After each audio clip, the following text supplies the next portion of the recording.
Hyderabad house में meeting का दौर जारी है। इंतजार हो रही है कि अमेरिकी राष्ट्रपति और प्रधानमंत्री संबोधित करें और साझा बयान जिसका इंतजार किया जा रहा है कि उसमें वो कौन से मुद्दे हैं जिस पर सहमति बनी है। हालांकि इन सब के बीच 3-4 मुद्दों पर सहमति की जानकारी जरूर निकल कर आ रही है और ये लग रहा है, जो वहाँ की तस्वीरें हम देख पा रहे हैं, इंतजार मीडिया लगातार बाहर कर रहा है और बड़ी तादाद में मीडिया, अमेरिकन मीडिया है, इंडियन मीडिया तो मौजूद है, इंटरनेशनल मीडिया की मौजूदगी यहाँ पर बड़ी तादाद में है, क्योंकि ये समझौता 26 जनवरी के मौके पर इस मायने में कहीं ज़्यादा महत्वपूर्ण होता चला जा रहा है, क्योंकि एक ब्रेक थ्रू की संभावना इस पूरी बातचीत में टटोली जा रही है, खासतौर से परमाणु समझौते के मद्देनज़र, जिसमें ये बात का जिक्र हो रहा है कि क्या अमेरिका कुछ शर्तों से पीछे हटा है, क्या भारत की कुछ सहमति बनी है टेक्नोलॉजी के क्षेत्र में, वो अभी रक्षा से जुड़े टेक्नोलॉजी के क्षेत्र में कुछ समझौते होने का जिक्र है और टेक्नोलॉजी ट्रांसफ़र का जिक्र है।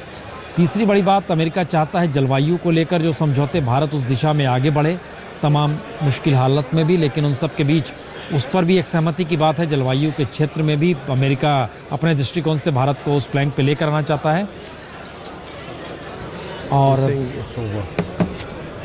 और अभी ट्वीट आया है जो दी जा रही है कि बातचीत खत्म हो गई है और अब अमेरिका और भारत के जो लीडर्स हैं वो मीडिया इंटरेक्शन करेंगे। नेक्स्ट आइटम एजेंडा में यही है। ये सैयद अकबरुद्दीन का जो MEA के प्रवक्ता हैं उनका ये ट्वीट है और इस ट्वीट के ज़रिए है कि अब बातचीत खत्म हो चली है, यानी बातचीत खत्म हुई है और चंद मिनटों का इंतजार जो किया जा रहा है कि 4:30 बजे का वक्त था, तो वो अब बातचीत खत्म हुई है। तो अब इसका इंतजार धीरे धीरे खत्म हो रहा है, क्योंकि ये एक लास्ट एजेंडा जो MEA की तरफ से भी जानकारी दे दी गई है। समझौते की दृष्टि से ये कोई भी समझौता हो, ये आने वाले वक्त में क्या भारत और अमेरिका के संबंधों को एक नई दिशा में ले जाएगा। आज का साझा बयान, केसी सिंह साहब, क्या जो समझौते आज होंगे वो सिर्फ एक पारंपरिक तौर पे जो समझौते होते आ रहे हैं उस दृष्टि से ये साझा बयान होगा, या इसमें एक आने वाले वक्त की कुछ नई सुगबुगाहट नजर आएगी? देखिए, एक दरिया की तरह होता है, इसमें ये नहीं कि एक जगह वो चलेगा, एक जगह से पानी चलेगा तो चलता जाएगा आगे तक। अब ये संधि जो थी 2008 की है, 6 साल उसमें हो गए हैं, 7 साल होने वाले हैं, तो इसलिए उसको इम्प्लीमेंट करना, संधि को इम्प्लीमेंट करना, अगली तह तक कैसे जाना, हिंदुस्तान और अमेरिका के रिश्तों में अब जहाँ हम हैं वहाँ तो नहीं रुक सकते, वहाँ रुकते हम सिर्फ चप्पू मारी जाएं उससे तो किश्ती कहीं नहीं जाएगी, तो किश्ती को आगे चलाना है। ये आज पता चलेगा कि दोनों साइड, हिंदुस्तान में तो इससे और ताकतवर प्रधानमंत्री इनको नहीं मिल पाएंगे, तो हिंदुस्तान वाली साइड से तो इनको अब एक पार्टनर मिल गया है जो आगे इम्प्लीमेंट कर सकता है। अब ये राष्ट्रपति ओबामा ने तय करना है कि अब किश्ती कितनी जल्दी से आगे बढ़ानी है। क्या राष्ट्रपति ओबामा इस बात के साथ, भारत के साथ खड़े हो पाएंगे जो प्राइम मिनिस्टर मोदी जिस दृष्टि से भारत को देखना चाह रहे हैं? देखिए, पहली बात तो जैसे केसी साहब ने बताया कि अमेरिका में ये बहुत बड़ी एक दिक्कत थी भारत के साथ कि देखिए, हमने आपको सिविल न्यूक्लियर डील दिया है जी 2005 में, 2008 में, और आपने उसको ऑपरेशनलाइज नहीं किया। तो वो जो कंप्लेंट था, अब वो क्योंकि जब भी आप जाओ अमेरिका में, जब भी कोई डेलीगेशन यहाँ आती थी, वो एक बात कहती थी कि अभी तक आपने 6 साल हो गए, 7 साल हो गए, कोई कार्रवाई नहीं कर पाई। और ये कार्रवाई अब हो पाई जबकि NDA सरकार आई है। NDA सरकार को पॉलिटिकल स्टेबिलिटी भी है, पॉलिटिकल पावर भी है, तो इसलिए अभी ये दोनों देश के जो रिश्ते हैं अब एक स्थिर जगह पे पहुंच गए हैं और ये आगे बढ़ने की बड़ी काबिलियत रखते हैं और ये आगे बढ़ेंगे, क्योंकि ये, मैं इसको गेम चेंजर कहूँगा कि ये जो समझौता होने वाला है जी, हस्तक्षेप, उसके दस्तखत होंगे, ये दिशा भी दिखाएगा और एक स्तर ऊपर लेके जाएगा। चलिए, बातचीत का सिलसिला खत्म हुआ और उसके बाद अब जो नज़र आ रहा है उसमें अब तमाम विदेश मंत्रालय के जितने भी अधिकारी हैं वह भी आ गए। विदेश मंत्री सुषमा स्वराज भी आकर बैठ चुकी है, यानी इंतजार इस बात का जो हो रहा था अब वो चंद सेकंड, चंद मिनट में बात शुरू हो जाएगी। राष्ट्रपति बराक ओबामा, अमेरिकी राष्ट्रपति, और भारत के प्रधानमंत्री नरेंद्र मोदी साझा बयान एक यहाँ से जारी करेंगे, जो आज बड़ी मशक्क़त चली है दोपहर 1 बजे से पूरा सिलसिला शुरू हुआ, लंच हुआ, उसके बाद इंडिविजुअल लेवल पे बैठक शुरू हुई जो कि 2:55 पे लगभग शुरू हुई। 3:20 तक वो बैठक चलती रही। उसके बाद फिर प्रतिनिधिमंडल के साथ बातचीत का सिलसिला शुरू हुआ जो लगातार बातचीत होती रही और अब से चंद सेकंड पहले ये बैठक ख़त्म हुई है। और जो बैठक ख़त्म होने के बाद बाहर जहाँ पर व्यवस्था की गई है, दोनों देशों के मुखिया जो हैं वो प्रधानमंत्री मोदी और दूसरी तरफ अमेरिकी राष्ट्रपति आकर कहेंगे कि किन मुद्दों पर जो सहमति हुई है। उसमें जो नीचे से बीच बीच में जो चीज़ें निकल कर आ रही थी कि जो मुद्दे उलझे हुए थे उस पर बराक ओबामा और प्रधानमंत्री मोदी जो अकेले निजी गुफ्तगू हो रही थी उसमें सहमति की दिशा क्या होनी चाहिए, दोनों के सामने आने वाले वक्त में किस तरीके से चुनौतियां हैं, उन चुनौतियों को देखते हुए समझौते किए जाएं और ये रास्ते आगे तक जाएं, यानी ये रास्ते इतनी आगे तक जाएं कि दोनों देशों के बीच संबंध की एक डोर इस बात को चिन्हित करे कि बराक ओबामा जब भारत आए थे उस वक्त प्राइम मिनिस्टर मोदी के साथ बैठकर जो समझौते हुए हैं वो दोनों देशों के लिए एक मील का पत्थर नहीं बल्कि आने वाले वक्त में एक ऐसी लकीर खींचेंगे जो कि उस लकीर के ज़रिए दोनों देशों के बायलैटरल रिलेशन आने वाले भविष्य में तय हों। उस दृष्टि से इस समझौते और उस साझा बयान का इंतज़ार किया जा रहा है कि जिसका जिक्र होगा। और ये हैदराबाद हाउस में हमेशा की तरह जो दो डिग्निटरीज होते हैं वो आपस में आके बातचीत करते हैं और ये एक लंबा सिलसिला चलते रहा है।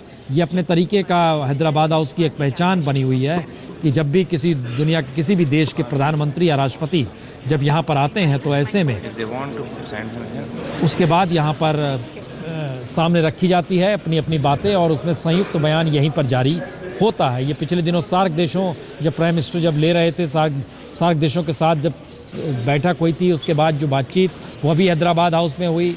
ये सारी चीज़ें बतलाती है। पिछले दिनों चीन के प्रीमियर आए थे, वह भी यहीं पर आए थे, ऑस्ट्रेलिया वो भी यहाँ पर आए थे, तो ये सारे रूस के पुतिन साहब आए थे, वह भी यहीं पर आए थे। ये एक ऐसी जगह है जो हैदराबाद हाउस की जिसकी पहचान एक अंतर्राष्ट्रीय समझौते और अंतर्राष्ट्रीय डीलिंग के लिए यहाँ पर आपस में समझौते होने की मीटिंग स्थल ये माना जाता है हैदराबाद हाउस। और सामान्य तौर पर जब विदेशी डिग्निटरीज आते हैं तभी हैदराबाद हाउस के दरवाजे मीडिया के लिए भी खुलते हैं और वहाँ पर इस तरीके से बैठकों का सिलसिला, तो वो एक इंतज़ार खत्म हुआ है कि बैठक चल रही है। अब लगभग आखिरी स्थिति में है कि दोनों देशों के बीच जो समझौते हुए हैं वो किस रूप में सामने आ पाते हैं। और ये लगातार जो हम लोग जिक्र कर रहे हैं कि क्या ये वाकई ब्रेक थ्रू होगा और ब्रेकिंग न्यूज़ वाली स्थिति जो आ रही है कि क्या ये ब्रेकिंग न्यूज़ के तौर पर एक स्थिति आएगी जिसमें इस बात का जिक्र होगा कि हाँ परमाणु के क्षेत्र में भारत को ज़रूरत है। फिलहाल जिस रूप में भारत को ऊर्जा की ज़रूरत है और ऊर्जा की दृष्टि से भारत को और जो चीज़ चाहिए उसमें परमाणु ऊर्जा और उसमें लेकर काम अभी तक शुरू नहीं हुआ। मनमोहन सिंह के दौर को याद कीजिए तो 2006 का दौर जब पहली बार जॉर्ज बुश यहाँ पर आए थे, लेकिन हिंदुस्तान के भीतर उसको लेकर जिस तरीके से उलझ गई थी चीज़ें वो 2008 में नज़र आया था। सरकार के सामने संकट आ गया था, लेकिन वो सारे दौर में ये पहला मौका है भारत के सामने जिसका जिक्र अभी केसी सिंह साहब ने कहा कि एक ताकतवर प्रधानमंत्री भारत में मौजूद है। और ये वाकई बड़ा महत्वपूर्ण है क्योंकि इससे पहले जितने भी राष्ट्रपति अमेरिका के आए हैं, अगर पिछले 3 दशकों में देखें खास तौर से, तो इससे पहले जॉर्ज बुश आए थे। जॉर्ज बुश ही नहीं, ओबामा ही इससे पहले आए थे, तब मनमोहन सिंह की सरकार थी जो गठबंधन की सरकार थी। उसके पहले जॉर्ज बुश आए तब भी मनमोहन सिंह की सरकार थी जो कि 2006 में आए थे, गठबंधन की सरकार थी। बिल क्लिंटन आए थे, वाजपेयी साहब की सरकार थी लेकिन वह भी गठबंधन पर टिकी हुई थी। जिमी कार्टर आए थे, उस समय मोरारजी देसाई थे, तब भी उनके सामने कुछ मुश्किलात थे और वो थ्योरी अलग थी। हाँ, उसके पहले 69 में रिचर्ड निक्सन का आना या आइजनबर्गर का 1959 में आना, नेहरू और इंदिरा गांधी के समय में, वो एक अलग दौर था। अब एक अलग दौर है। अब की स्थिति में अंतर्राष्ट्रीय संबंध एक नई दृष्टि से बाजार और आर्थिक व्यवस्था के तहत देखते हैं। केसी सिंह साहब वहाँ शुरू हो उससे पहले एक जवाब चाहिए होगा। New style of foreign policy जो है इस दौर में वो पूरी तरीके से इकोनॉमिक पॉलिसी के ही इर्द गिर्द घूमती है, ये मान लिया जाए। अब पहले बड़ा सामरिक महत्व होता था, रक्षा बड़े मायने होते थे। नहीं, नरसिम्हा राव ने लगाया। लोकीज जो किया था वो नरसिम्हा राव ने किया। इसलिए किया क्योंकि उस समय हिंदुस्तान की माली हालत बड़ी ख़राब थी और कोल्ड शीतल युद्ध बंद हो चुका था, हिंदुस्तान आइसोलेटेड था। तो हमने ये देखा कि हम आसियान के कंट्रीज जो हमें एक समय बुलाते थे आप हमारे मेंबर बन जाइए, लेकिन हम उनको देखते थे कि ये अमेरिका के साथ जुड़े हुए हैं, तो उनके साथ हमने बातचीत शुरू की। तो ये तो बड़ा पुराना है, कोई नई चीज़ इसमें नहीं है, लेकिन प्रधानमंत्री मोदी का अपना स्टाइल है अपना एम्फेसिस है, किस दिशा में ले जाना और एक शक्ति के साथ ले जाना। नई इसमें कोई चीज़ नहीं है, सिर्फ इसको करने का तरीका, इसको करने की शक्ति। दुनिया में दो देशों के बीच संबंध पहले सामरिक तौर पे बड़े मायने रखते थे, अब आर्थिक तौर पे मायने रखने लगे। नहीं, वो सही है, ये उसी समय से चल रहा है, जो नरसिम्हा राव के समय से चल रहा है कि इकोनॉमिक्स और डिप्लोमेसी इकट्ठी होंगी। थोड़े समय के लिए जब हमने परमाणु टेस्ट किया था, उस टाइम इकोनॉमिक पीछे रह गया था, क्योंकि हमने ये ऐसा काम कर लिया कि दुनिया के सबसे बड़े देश हमारे साथ नाराज हो गए। उल्टा उन्होंने कहा हम सैंक्शंस लगाएंगे आपके ऊपर, तो वो सिक्योरिटी में आ गए थे, आर्थिक को छोड़ के सिक्योरिटी में आ गए। लेकिन आस्ता आस्ता जब वो ठीक हुआ, फिर गाड़ी फिर पटड़ी पे आ गई, दोबारा रेल की गाड़ी अपनी लाइन पे चल। जी जनरल में था। देखिए, हमको भूलना नहीं चाहिए कि आर्थिक और परमाणु के बीच में या विदेश नीति के बीच में एक रक्षा मामला था। जो रिलेशनशिप हमारा रहा है यूनाइटेड स्टेट्स के साथ, उसका एक बहुत बुनियादी पहलू डिफेंस रिलेशनशिप पे था। अगर आर्थिक भी गिर जाता था, विदेश नीति भी गिर जाती थी, वो अपनी जगह पे रहता था। और मैं समझता हूँ कि ये डिफेंस रिलेशनशिप ने इसको बैलेंस दिया है। और अभी जो महत्वपूर्ण एरिया है वो डिफेंस रिलेशनशिप है, जो एक्सरसाइजेस हैं, काउंटर टेररिज्म और इंटेलिजेंस शेयरिंग है, ये सब डिफेंस रिलेशनशिप के साथ जाता है। लेकिन इसका ये मतलब नहीं है कि आर्थिक नहीं था या विदेश नीति नहीं थी, बीच में वो कोर वो था। लेकिन यूपीए में देखिए, अब एंटनी साहब का इतना वीटो था, हैंड ब्रेक खींच रखी थी डिफेंस मंत्रालय में, के दौर में कि प्रधानमंत्री भी कुछ नहीं कर पाते। तो यूपीए में अलग अलग मंत्रालय चलाए जा रहे थे। डिफेंस वाले कह रहे हैं कि ज्यादा तेज पावर सेंटर्स कई थे यूपीए में। हाँ, ज्यादा गति से आगे नहीं बढ़ना डिफेंस में। कई एक्सरसाइजेज हुई, वो पोस्टपोन कर दी। तो अब वो मामला तो है नहीं, अब सारी चीजों में नहीं, यही वो वजह है कि इस वक्त पावर सेंटर एक है। हाँ। और इसलिए अमेरिका भी सोच रहा है कि जो समझौते करेंगे वो एक मुहर के साथ होगी, बात होगी और जल्दी से उसको इम्प्लीमेंट कर पाएंगे। इम्प्लीमेंटेशन भी बड़ी तेजी से होगा, उस पर होना चाहिए। तो ये एक हैदराबाद हाउस की जो स्थिति आप चेहरा देख रहे हैं स्क्रीन पर, उसमें वहाँ पर इंतजार हो रहा है प्राइम मिनिस्टर मोदी का और अमेरिकी राष्ट्रपति बराक ओबामा का। ये दोनों आएंगे और एक साझा बयान जो यहाँ पर जारी होगा वो इस दृष्टि से बड़ा महत्वपूर्ण है कि आने वाले वक्त में दोनों देशों के संबंध जिस पटरी पर चलने हैं वो ना सिर्फ चलने हैं बल्कि वो लागू भी होंगे, क्योंकि समझौते होते थे और उसे लागू होने में जो इंटरनल प्रॉब्लम भारत के भीतर भी होती रही। अभी तक गठबंधन की सरकारों का दौर था, लेकिन अब चूंकि एक ऐसी सरकार बहुमत के साथ है और खुद वो सरकार मौजूदा सरकार की कोई चेहरा है तो प्राइम मिनिस्टर मोदी चेहरा है, ये चुनाव में भी निकल कर आया।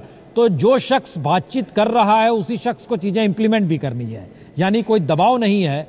इसीलिए यह बड़ा महत्वपूर्ण है कि जो भी आज समझौते अमेरिका के साथ होंगे और ख़ास तौर से भारत के विकास का जिक्र जिसका जिक्र बार बार प्रधानमंत्री मोदी कर रहे हैं कि अब वो दौर ख़त्म हो गया जब आप प्रांत में फंसे रहते थे, संप्रदाय में फंसे रहते थे।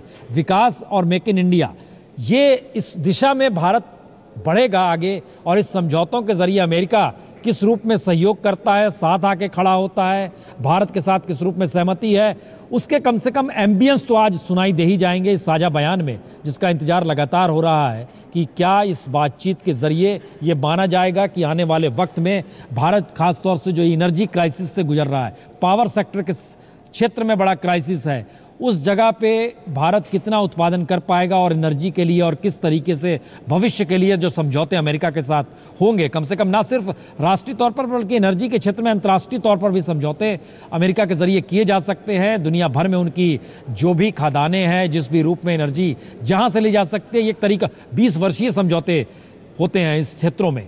तो ये महत्वपूर्ण है। तीसरी बड़ी बात है कि आपस में खास तौर से टेक्नोलॉजी के दौर से, सूचना टेक्नोलॉजी जिस दौर में गुजर रही है, भारत एक ऐसा देश है जहां पर सबसे ज़्यादा खपत जो आईटी सेक्टर को लेकर आप कह सकते हैं, स्मार्टफोन की खपत भारत में अमेरिका के बाद सबसे ज़्यादा है। ये सारी स्थितियां बताती हैं कि भारत का बाज़ार अमेरिका के लिए कितना महत्वपूर्ण है। दूसरी तरफ भारत अपनी इकोनॉमी को मजबूत करने के लिए अमेरिकी निवेश क्यों चाहता है, अमेरिकी कंपनियां यहाँ पर ज़्यादा से ज़्यादा है। अमेरिका क्यों चाहता है कि भारत में एक ऐसा वातावरण बाजार और व्यापार करने के लिए बने, जिससे अमेरिकी कंपनीज को आने में यहाँ पर कोई मुश्किलात ना हो। भारत ने इस दौर में विदेशी निवेश के लिए लचीला रास्ता अपनाया है, लेकिन क्या वो लेबर रिफॉर्म और बाकी स्थितियों को लेकर भी उस दिशा में कदम बढ़ जाएंगे? ये सारी चीज़ें क्या इन समझौतों के इर्द गिर्द रहेंगी और इन समझौतों के ज़रिए कोई बड़ी बात निकलेगी? इसका इंतजार हो रहा है। दोनों देशों की कुछ अपनी मुश्किलात भी हैं, अपनी मजबूरियाँ भी हैं, लेकिन भारत के साथ एक अच्छी चीज़ इस दौर में ये ज़रूर है कि प्रधानमंत्री नरेंद्र मोदी एक ताकतवर शख्स के तौर पर न सिर्फ हिंदुस्तान में बल्कि दुनिया के सामने मौजूद हैं। उन्होंने अपनी लगातार यात्राओं के दौरान दिखाया। तो इस वक्त प्रधानमंत्री मोदी और